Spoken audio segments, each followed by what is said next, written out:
Genèse chapitre 43.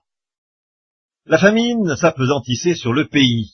Quand ils eurent fini de manger le blé qu'ils avaient apporté d'Égypte, Jacob dit à ses fils, « Retournez, achetez-nous un peu de vivres. » Juda lui répondit, « Cet homme nous a fait cette déclaration formelle, vous ne verrez pas ma face, à moins que votre frère ne soit avec vous.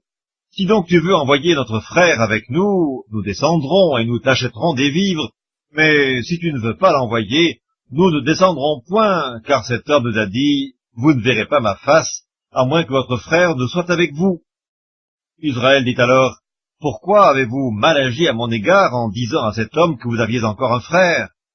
Ils répondirent, « Cet homme nous a interrogés sur nous et sur notre famille en disant, « Votre père vit-il encore? Avez-vous un frère ?» Et nous avons répondu à ces questions. Pouvions-nous savoir qu'il dirait, « Faites descendre votre frère ?»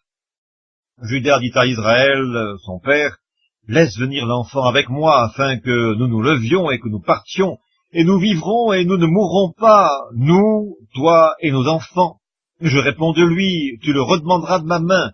Si je ne le ramène pas auprès de toi, et si je ne le remets pas devant ta face, je serai pour toujours coupable envers toi, car si nous n'eussions pas tardé, nous serions maintenant 2 fois de retour. » Israël, leur père, leur dit, « Puisqu'il le faut, faites ceci.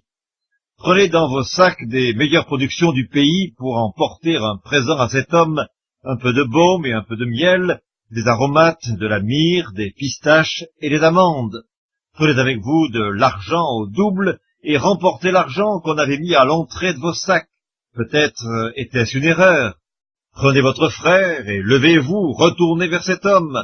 Que le Dieu Tout-Puissant vous fasse trouver grâce devant cet homme, et qu'il laisse revenir avec vous votre autre frère et Benjamin, et moi, si je dois être privé de mes enfants, que j'en sois privé. » Ils prirent alors le présent, ils prirent avec eux de l'argent au double, ainsi que Benjamin.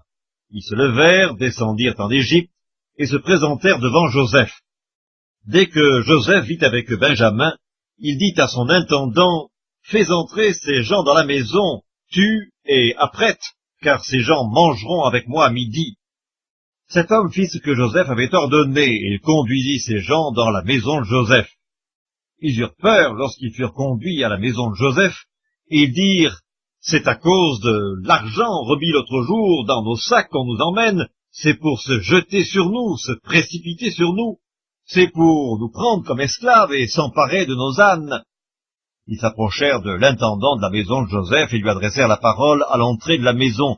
Ils dirent, « Pardon, mon seigneur, nous sommes déjà descendus une fois pour acheter des vivres, puis quand nous arrivâmes au lieu où nous devions passer la nuit, nous avons ouvert nos sacs, et voici l'argent de chacun était à l'entrée de son sac. Notre argent selon son poids, nous le rapportons avec nous. Nous avons aussi apporté d'autres argent pour acheter des vivres. Nous ne savons pas qui avait mis notre argent dans nos sacs. » L'intendant répondit, « Que la paix soit avec vous, ne craignez rien.